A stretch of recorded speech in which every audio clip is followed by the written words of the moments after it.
Okay, let's dive into this. It's a really heavy question, right? What is the true cost of a medical breakthrough? For decades, we've celebrated the eradication or management of these devastating diseases.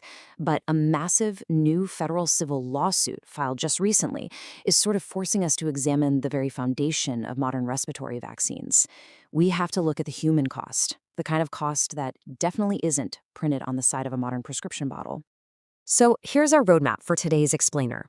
First, we'll look at the breaking RSV vaccine lawsuit. Second, the echoes of medical history. Third, infant mortality today. And finally, modern vaccine policy battles. Part 1, the RSV vaccine lawsuit, a fight for justice. So on May 27th, 2026, civil rights attorney Ben Crump filed a federal lawsuit that essentially sent shockwaves through the medical community. The U.S. government is being sued over experimental trials from the 1960s, which were sponsored by the National Institutes of Health. The families of two infants, Ross Otto Hambrecht and Victor Marcellus King, are suing under the Federal Tort Claims Act. They're claiming these baby boys were secretly enrolled in an experimental RSV vaccine trial without their family's knowledge. Absolutely no consent. Now, what's really interesting about this slide is the startling gap in time here. Think about this timeline. The secretive trials took place in 1965 and 1966. Both of these infants tragically died in January of 1967. Fast forward past decades of research, and in 2023, the FDA finally approves modern RSV vaccines. Now, almost 60 years later, their families are seeking accountability. And the core of the complaint is just incredibly stark. On one side, you have these grieving families who have gone completely uncompensated and unacknowledged for nearly 6 decades. On the flip side, you know modern, FDA-approved RSV vaccines that are now generating billions in revenue. The lawsuit is alleging that tissue samples harvested from the autopsies of these unconsenting infants decades ago actually informed the development of the highly profitable vaccines we have on the market today. To really understand the weight of this, we have to look past the dense legal briefs and recognize the generational grief involved. Darius Chisholm, the brother of Victor Marcellus King, spoke about these revelations. He said, simply and powerfully, "It's just American history." That single quote really anchors this complex litigation in the deeply human experience of these families. Moving on to Section 2, Echoes of Medical History. Testing on the vulnerable. To grasp why this lawsuit resonates so deeply, we have to place it within the broader history of medical testing. The plaintiffs allege that the NIH deliberately selected the most vulnerable subjects they could possibly find to test a dangerous, highly concentrated experimental vaccine known as Lot 100. These subjects were Black infants from working-class, low-income families. We really must remember that informed consent standards back in the 1960s were nowhere near what they are today, and regulations were just far less protective of patients. So the crucial point is that this allegation doesn't just exist in a vacuum. The United States has a documented history of conducting secret medical experiments on Black Americans. Between 1932 and 1972, the untreated syphilis study at Tuskegee deliberately withheld available treatments from hundreds of Black men. It literally took until 1997 for a presidential apology to be issued. When families today look at the alleged 1960s RSV trials on Black infants, they see a devastating pattern. This history fundamentally impacts modern trust in our medical institutions. Section 3, Infant Mortality Today, Looking at Disparities in 2023. Zooming out from the tragedies of the 1960s, how do infant health outcomes look today? Are we still seeing echoes of these historical disparities? Well, to answer that, we turn to a June 2025 CDC report from the National Vital Statistics System, analyzing infant mortality data for the year 2023. We want to look objectively at this data to see exactly where the U.S. currently stands. And this brilliantly illustrates the current landscape. When you look at the 2023 infant mortality rates broken down by maternal race and Hispanic origin, the disparities are stark and heavily unequal. For white infants, the mortality rate is 4.48 per 1,000 live births. For American Indian and Alaska Native infants, it jumps to 9.20. And for Black infants, well, the rate is noticeably higher, 10.93.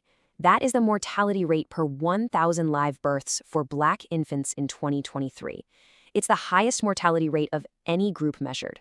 I really want to leave this singular, striking data point on screen for a moment. Behind this number are real families. This tragic disparity isn't just history, it's a modern reality that public health officials are actively grappling with right now. Now, to put that into perspective, it's important to note that the total U.S. infant mortality rate in 2023 was 5.61 deaths per 1,000 live births. While the overall infant mortality rate has generally trended downward since 1995, actually dropping 19% since 2002, the numbers clearly remain disproportionately high for marginalized communities. This highlights a massive, systemic public health challenge that persists today. Section 4. Modern Vaccine Policy Battles. A system under severe strain.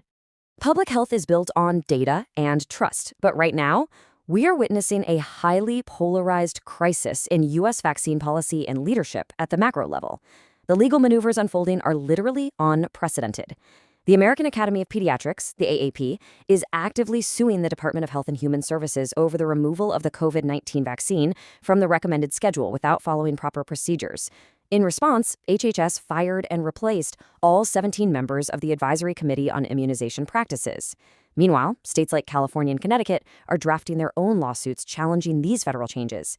And simultaneously, Children's Health Defense has filed a civil RICO suit, a law originally designed for organized crime, by the way, against the AAP itself, alleging decades of mainstream vaccine guidance basically amounted to fraud.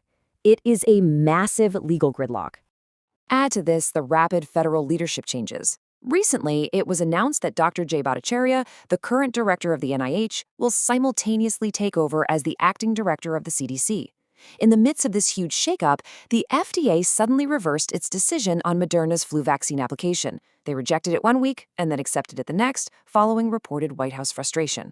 The entire regulatory environment is shifting dramatically, almost week to week. Let's move to and see how this builds into real-world consequences.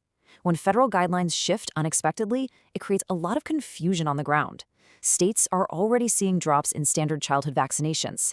For example, Oregon has tracked a drop in newborn hepatitis B vaccinations over the past 4 years, going from 86% down to 82%, with some individual counties falling as low as 60%. And as standard coverage drops, preventable disease outbreaks occur. We are currently seeing a massive measles outbreak in South Carolina, with nearly 1,000 people sickened. Making matters even more complicated for the folks on the front lines, dozens of CDC databases tracking disease trends and outbreaks have recently gone completely dark. As these vital data streams disappear, it becomes significantly harder for local health departments, researchers, and your local doctors to make real-time decisions about community safety. It just further erodes the whole infrastructure of public health. And that brings us to the ultimate question we are left with today. We've looked at the heartbreaking legacy of the 1960s RSV trials on Black infants. We've seen the stark realities of modern infant mortality rates. And we've reviewed the unprecedented legal and policy battles currently tearing through our public health institutions. With this history in the rearview mirror and such intense policy battles ahead, how exactly does the medical system rebuild public trust? Because without trust, well, the entire system falls apart. Thanks so much for joining me for this explainer. Keep asking questions and keep seeking to understand the data.